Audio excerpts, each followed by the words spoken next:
notwithstanding, the few of us that are there, we're not going there for decoration. We are going to work even harder than the men, and you will feel our impact. Okay, so finally, the original inhabitants of the FCT believe that they are not stopping.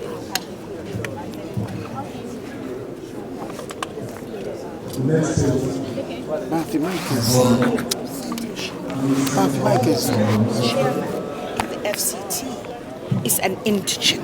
At the end of the day, it doesn't matter who represents you, it's who works for you that matters. The senator of the FCT is an indigent. He's been there for 20 years. And if they're not adequately represented, it's because of the caliber of people they take there, not the tribe that matters.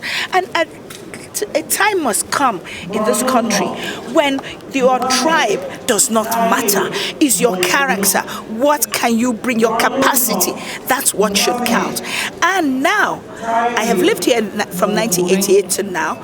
I am not indigenous born, but I know this place as well as any other, and they will see a difference and know that it's not the tribe of who represents you that matters, but what the person is bringing to the table, the capacity, what the person is willing to do.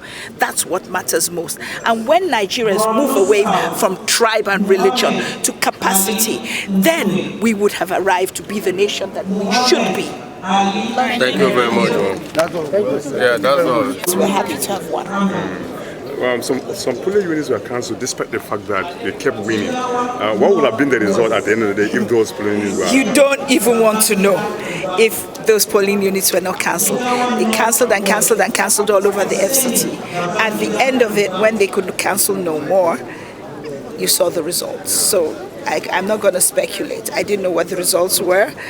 Even by the time they were announced, I just knew I was leading, whatever they did. What will be your priority by the time you get into the chamber? What will be my priority?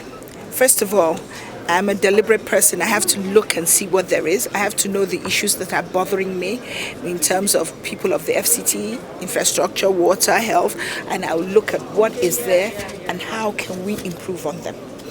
What bills do we need to pass? What sort of infrastructure needs to be put in place? What is the cost for a lot of these things that I want to do? How do I get the funding for some of the programs that I have? I have a lot of programs. I've started talking to corporate funders, a lot of places where I can get funding for the programs that we want to do. At the end of the day, it benefits everybody. If most people in the FCT are prosperous, then insecurity will drop, and life will be easier for everybody. How accessible will you be to your constituency? I just said so. I have a constituency office, which I will work one day out of the week from. So I will be accessible. I have aides. Even now, I may not answer my phone because everybody in the FCT is calling me, but there are several people that you can call who will tell me, and I do return some calls. Any plans for transportation? Oh yes, there is going to be one. There's supposed to be a transportation master plan.